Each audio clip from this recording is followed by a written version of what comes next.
এবং রাজনৈতিক নেতৃবৃন্দ, ব্যবসায়ী ভাই ও বোনেরা, একই সাথে সাংবাদিক ভাই ও বোনেরা, আসসালামু আলাইকুম। প্রথমেই আমি আজকে যারা আমাকে আমন্ত্রণ জানিয়েছে তাদের প্রতি আমি কৃতজ্ঞতা জানাই এবং চেম্বারের নবনির্বাচিত পরিচালক, আগের পরিচালক সবাইকে আমি আমাকে দাওয়াত দেওয়ার জন্য কৃতজ্ঞতা প্রকাশ করি। আমি সচরাচর বক্তৃতা করতে জানি না, তারপরে এখানে আমাদের সম্মানিত এমপি মহোদয় আছেন, আরেকটা সম্মানিত এমপি, এদের সামনে বক্তৃতা করতে ভাই আমার ভয় লাগে। তো এজন্য আমার কথাগুলো বক্তৃতার মতো হবে না, আমার কথাগুলো হবে কথার মতো। তাই আমি আর আপনার কথা বলতে চাই এরকম। আর এখানে কিছু কিছু কথা উঠছে, এগুলির আমি উত্তর এড়িয়ে যাব, এই জন্য যে আমার সাথে আবার আমার যে সম্মানিত এমপিরা মহোদয়রা আছেন বা সরকারি অফিসাররা আছেন, ওনারা একমত হবেন না কোনোদিন, আগেও হয় নাই কোনোদিন, ভবিষ্যতেও হবে না। এখন আমার প্রশ্নটা হলো, আজকে তো ব্যবসায়ীদের মিটিং,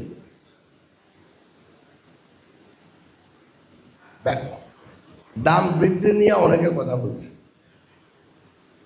তার মানে হলো এটা একটা নৈতিকতার প্রশ্ন। আমি যতটুকু বুঝি, ব্যবসা নৈতিক না, ব্যবসা অনৈতিক না। তবে যারা ব্যবসাটা করে তাদের নৈতিকতা নিয়ে আপনি প্রশ্ন করতে পারেন, কিন্তু আমাদের দেশে যখন ব্যবসায়ীদের নিয়ে কথা বলে তখন একবারে সবাইকে নিয়ে কথা বলে যে সব ব্যবসায়ী চোর। আচ্ছা, আমার একটা প্রশ্ন থাকবে এখানে, একটা দেশে যদি অর্থনৈতিক প্রবৃদ্ধি করতে হয়, অর্থনৈতিক উন্নয়ন করতে হয়, দেশের জন্য সম্পদ সৃষ্টি করতে হয়, এটা কি সরকারি অফিসাররা করে? কেউ করছে কোনোদিন সরকারি অফিসাররা? এটা একমাত্র ব্যবসা বাণিজ্য এবং বিনিয়োগের মাধ্যমে দেশের জন্য সম্পদ সৃষ্টি করা যায়, অন্য কোনোভাবে সম্পদ সৃষ্টি হয় না। হ্যাঁ, কিছু কিছু সম্পদ আছে যেগুলির সামাজিক মূল্য অনেক বেশি। যেমন আপনি একটা পদ্মা ব্রিজ বানালেন, এখন এর আগে যমুনা ব্রিজ বানাইছে, এখান থেকে কিছু টোল পাওয়া যায়, এখানে যারা যাতায়াত করে তাদের সময় আপনি সেভ করতেছেন, কিন্তু এখানে তারা কোনো সম্পদ সৃষ্টি হয় না। সম্পদ সৃষ্টি হয় অনলি ব্যবসা বাণিজ্যের মাধ্যমে।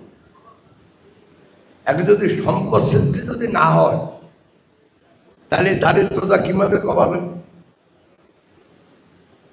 সম্পদ ভাগ করা যায়, আমাদের বারবার যদি বড় লোক হয় তো উনি কিছু সম্পদ আশেপাশের লোকদের দিতে পারে, কিন্তু উনি যদি গরিব হয়, কেউ গরিবের বাপ চায় ভাই, আমি তো গরিবের বাপ কাগজ নিতে শুনি নাই, বরং গরিব দেখলে আমরা একটু দূরে সরে যাই। তো সম্পদের ভাগ করা যায়, সম্পদের বিবন্টন করা যায়, কিন্তু দারিদ্রতা না ভাগ করা যায়, না বিলি বন্টন করা যায়, না কেউ এটা চায়। অতএব যখন ওই দাম একটু বাড়লেই, দাম তো অনেকভাবে বাড়ে ভাই। এই যে আমরা যে ট্রাক নিয়ে মাল আনি চিটং থেকে ঢাকা নিই, 2000 টাকা যদি চাঁদা দিই, তো এটাতে দাম বাড়বে না? এবং ওনারা তো ধরে খালি চিটং বোর্ডে আনতে কত টাকা লাগছে, কত রকমের চাঁদা আছে, ফুটপাতে হকার একটা যে বসে চাঁদা দিতে পারে। এখন চাঁদা কে নে এ নিয়ে আমার কোনো সমস্যা নাই, আপনারা সবাই জানেন। অতএব সম্পদ সৃষ্টি করা একটা দেশের জন্য, একটা সমাজের জন্য অত্যন্ত জরুরি। সেই সম্পদ একমাত্র সৃষ্টি হবে ব্যবসা বাণিজ্য বিনিয়োগের প্রসারের মাধ্যমে। এখন যেই সম্পদ সৃষ্টি হয় সেই সম্পদ কিভাবে সমাজে বিলি বন্টন করা হবে এটা তো ব্যবসায়ীদের কাজ না। সমাজে শ্রেষ্ঠ সম্পদের বিলি বন্টনের দায়িত্ব হইল সরকার, অর্থাৎ রাজনীতি। আপনি যে ধরনের রাজনীতি একটা দেশে চলে তারা সেই ধরনের তাদের সামাজিক চিন্তা অনুযায়ী তারা সেটাকে বিলি বন্টন করে, যার ফলে দারিদ্রতা কমে আসে। আর যদি আমরা বিলি বন্টনে যদি ব্যর্থ হই, যেমন গত 20 বছরে এক পার্টি খেয়ে ফেলাইছে সব, মানে যাহা সম্পদ সৃষ্টি হয়েছে সৃষ্টিও ওনারা করছেন, নিয়েও গেছেন ওনারা। কেউ বিদেশে নিয়ে গেছে, কেউ দেশের ভিতরে লুকে রাখছে। এখন সেজন্য বলি প্রত্যেক দেশের 3টা জিনিস অত্যন্ত জরুরি। একটা হলো সামাজিক ব্যবস্থা, একটা হলো রাজনৈতিক ব্যবস্থাপনা, আরেকটা হলো অর্থনৈতিক ব্যবস্থাপনা। এই 3টা যদি সমন্বয় না হয় তাহলে কোনোদিন কোনো কালে সেই সমাজ উন্নয়ন করে না। কিছু কিছু লোক বড় লোক হয়ে যেতে পারে, কিন্তু সেই সমাজের অর্থনৈতিক উন্নয়ন হয় না, অর্থনৈতিক যদি প্রবৃদ্ধি হয়। সেজন্য আগে আমাদের অর্থনৈতিক প্রবৃদ্ধি বাড়াইতে হবে। এখন সমস্যা হলো অর্থনৈতিক প্রবৃদ্ধি যখনই আপনি বাড়াইতে যাবেন, যখনই এই আপনার এই ব্যবসা বাণিজ্য বিনিয়োগ প্রসার করবে, তখন কিছু সামাজিক বৈষম্য একদম অটোমেটিক ঐতিহাসিকভাবে 1850 সালে বা 1750 সালে যখন প্রথম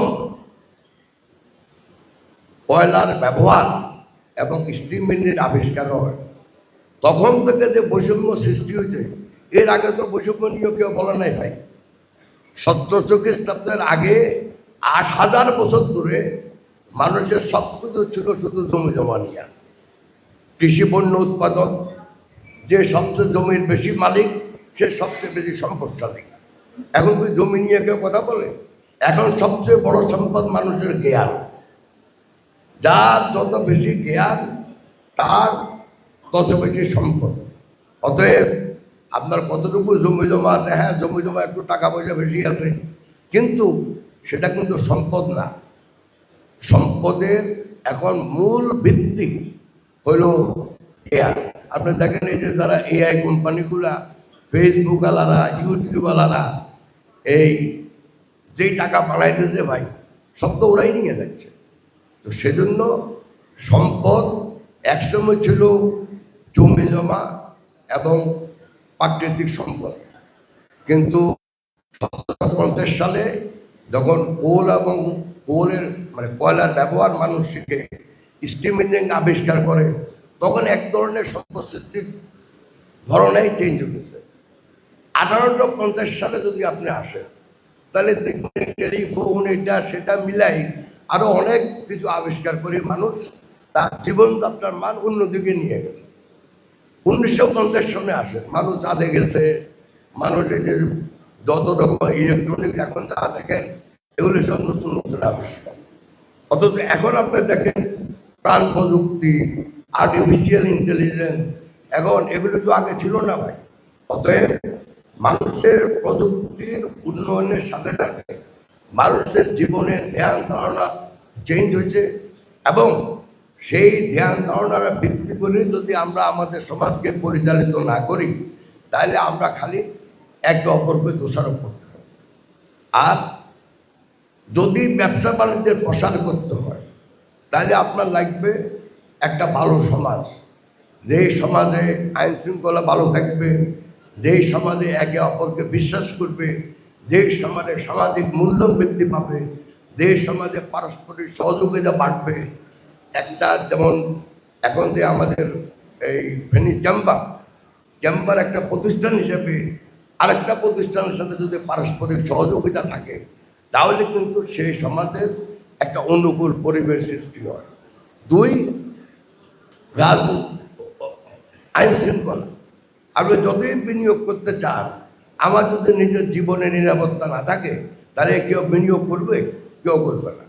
বিকজ কার সাথে যে আমরা মারামারি করলাম না। তো সমাজ অর্থাৎ সামাজিক নিরাপত্তা, তারপরে আপনার রাজনীতি, যদি রাজনীতি স্থিতিশীল না থাকে, রাজনৈতিক ব্যবস্থাপনা যদি ঠিক না থাকে, তাহলে কোনোদিন ব্যবসা বাণিজ্যের প্রসার হবে না, সম্পদ সৃষ্টি হবে না। আবার একই সাথে হলো আপনার ব্যবসা বাণিজ্য। তো সমাজের তিনটা ভাই আছে, একটা হলো সামাজিক শান্তি, আর একটা হলো আপনার অর্থনীতি, আর একটা হলো রাজনীতি। এই তিনটা যদি ভালো না হয় তাহলে একটাও ভালো হবে না। এমন কোনো দোষের ফলে আমাকে দেখাতে পারবেন না যেখানে সামাজিক শান্তি নাই অথচ ব্যবসা বাণিজ্য বাড়তেছে, সম্পদ বাড়তেছে, এটা দেখাতে পারবেন না। এমন কোনো দেশ দেখাতে পারবেন না যেখানে রাজনীতি ভালো নাই কিন্তু ব্যবসা বাণিজ্য প্রসার হচ্ছে।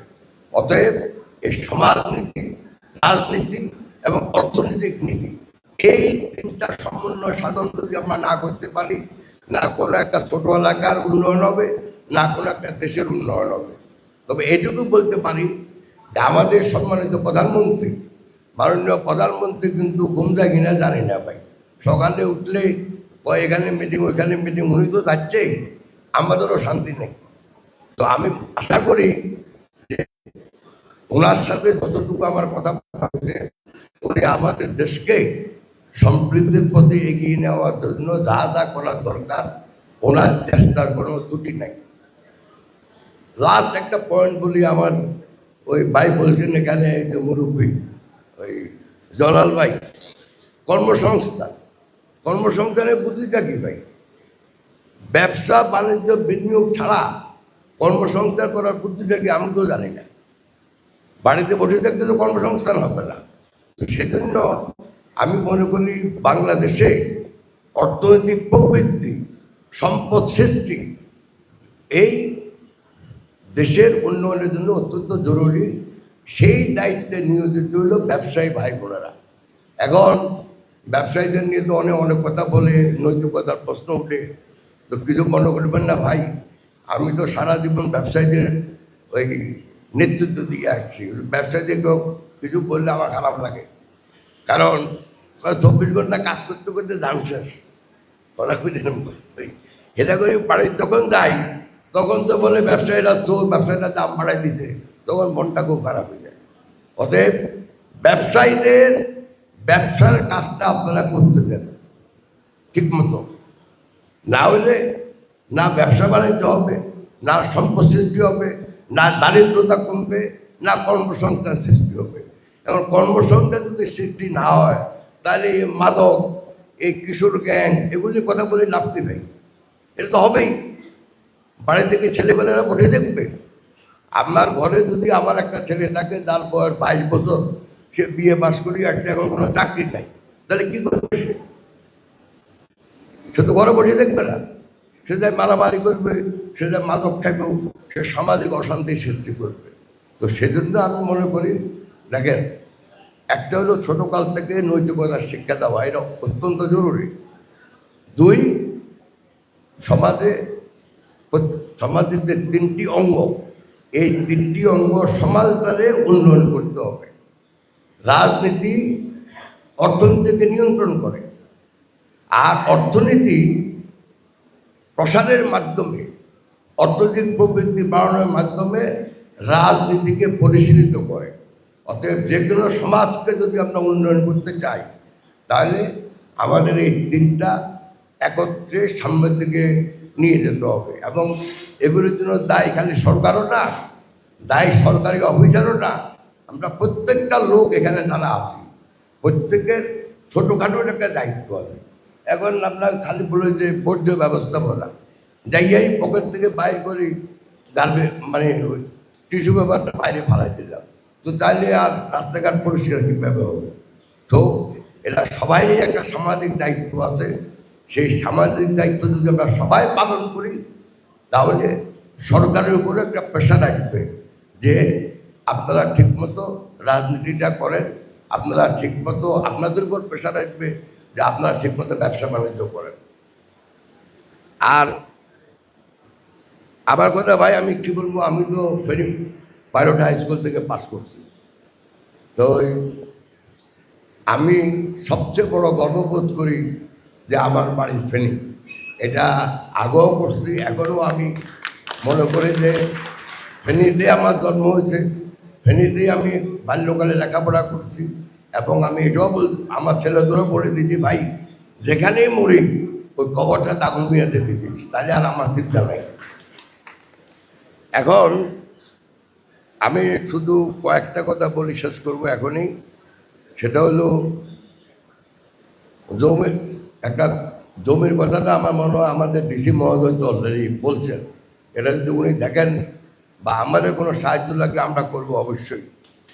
তারপরে আপনার রেল গেটের ব্যাপারটা কোনটা জানি না, লালপুরের ব্যাপারে তো আমি অনেক সবসময় প্রেশার দিতে আছি। ইতিমধ্যে আমাদের কৌয়ানা কি নাম আছে না ওইটার, সিলোনিয়া, ওইটার তো আমাদের এক থেকে পাশেছে। আমরা মৌরি প্রজেক্টটা, মৌরি না এখন মুসাফর, এটা এক থেকে নেওয়ার জন্য আমি প্রতিনিয়তই প্রেশারে রাখছি।